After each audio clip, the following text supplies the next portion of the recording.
Welcome back to How to Design, where today we're going to be transforming this beginner style factory into hopefully something a bit more awesome. This series is meant to guide you guys through how I personally build and detail my factories, so hopefully you guys find some useful information or cool ideas along the way. This is going to be a multi-part series, like we have done in the past with the How to Design videos, because it's almost impossible to incorporate all these building techniques and points that I want to talk about into one video. Now the goal today is going to be to turn this little square cube beginner type factory into something that is hopefully a bit more awesome.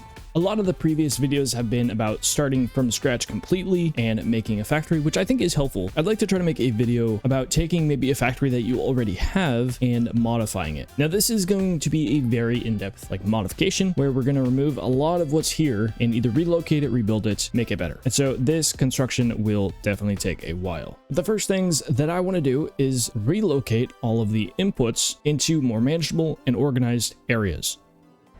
Now, I'm sure that most of you will be very familiar with a bus line, and so we're going to kind of combine both of these miners and run it on a single foundation into the factory where we want to bring all the resources in. This is a very easy and simple way to organize and make your resource inputs look cool. Not only is everything going to be in straight lines and all in one place, but you can add a lot of buildables to these later on to make them look even better. So for now, we're just going to be getting the foundation and the belts themselves ran so that later we can come back and add different detailed designs to the bus if we so choose. This is something you're going to see throughout the build as we go through these episodes, is that there's a lot of building foundation, building frame, getting the general structure and area layout first before we start doing a ton of detailing. At this point, our build can go one of two ways really. We can either leave our internals and our production and just try to remodel the buildables, the outside, and not really change the shape or height or anything like that, or we can go a bit more in depth and start removing some of those production aspects and be willing to replace some of that for an even better outcome. Now both scenarios have their advantages and disadvantages, and today we are going to be removing a lot of what we already have here, and this is mostly because the factory that's currently here is really low to the water, and raising it up is going to give us a ton of options for designing.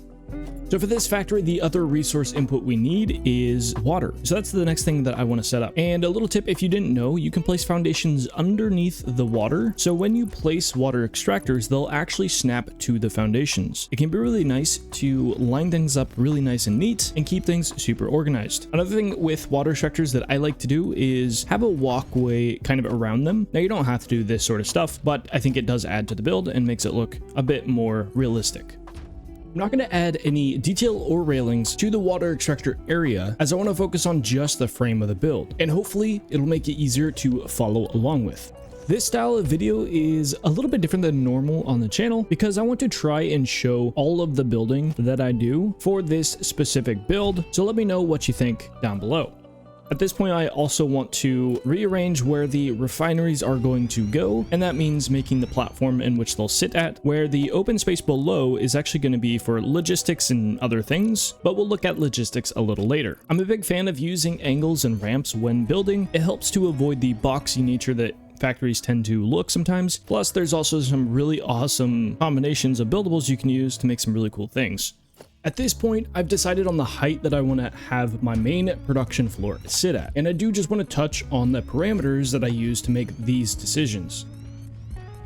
The level that your factory sits at should usually have the option to connect to your infrastructure, whether that is trains, trucks, drones, or just a bus line. Maybe it's anything like a road that connects for personal driving or hypertubes. Those should always be taken into account. On top of that, any planned entrances for a pioneer, like a larger front door, should all be factors in figuring out at what height your build should sit at. All of these different options have space requirements that you're going to want to think of in advance. All that to say, for this example, I wanted the production floor to be slightly higher than the terrain around the lake. This was so I can have the option of connecting a road for truck stations or really do anything I want, considering there's not going to really be any space limitations. Something that I haven't talked about too much is using the customizer to mark out areas. In most of my builds, I use grip metal to signify where I want my production buildings to go. go. I use concrete to mark where my walls will most likely go, and fix-it foundations are for walkways. This is also a great way of figuring out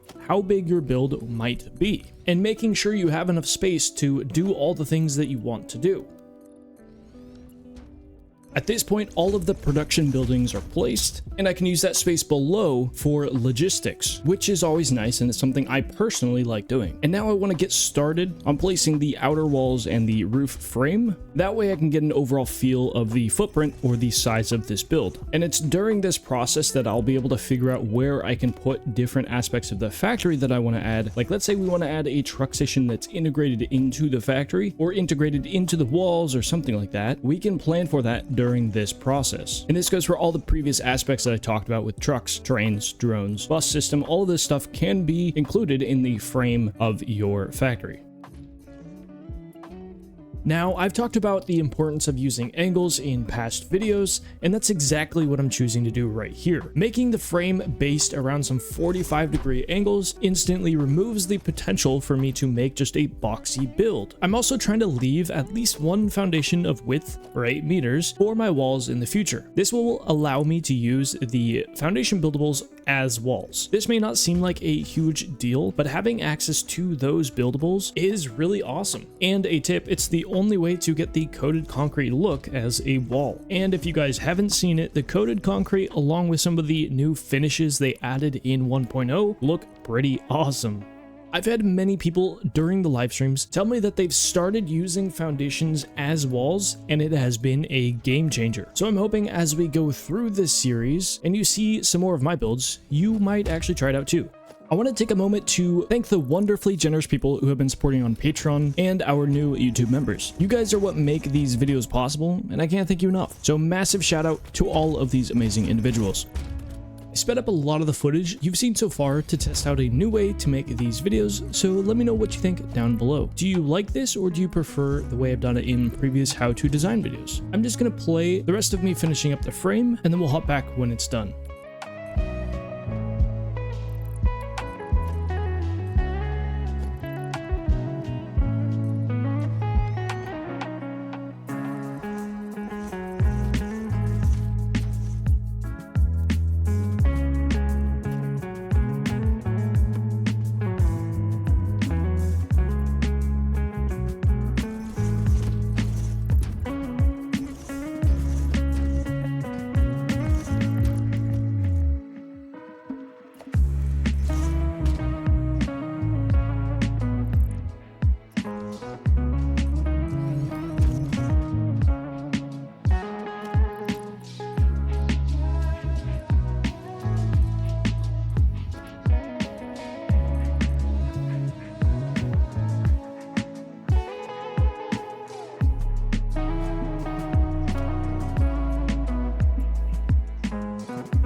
At this point, I've kind of gotten a general shape that I want to use for the build down. This isn't super detailed, but it does give me a general idea of how much space we're going to take up, and it'll let me plan different areas, which I personally always find helpful. At this point, I might want to connect all the logistics so that the factory will actually start working and outputting if that's something I need to do faster, or you could start designing and incorporating those logistic areas as we design. Either way would work, just the first one might get production running up a little bit faster. And at this point in the build, we might start taking inspiration from other builds that we've seen, or cool images we've seen in the past, or maybe stuff from other games, and maybe learn to incorporate them here. The previous few videos do go over different ways for you to kind of get inspiration information or figure out what you want the build to look like. But we're going to start designing this on the next episode. I do appreciate you hanging out with me, and if you found this useful at all, let me know down below. The point of these videos is to try to help you or teach you maybe a thing or two about designing so that you can make factories that you are more proud of. Hopefully I'll have the second part out within a week. That is the goal. So hopefully you have a good rest of your morning, evening, afternoon, whatever it is for you. Until the next time,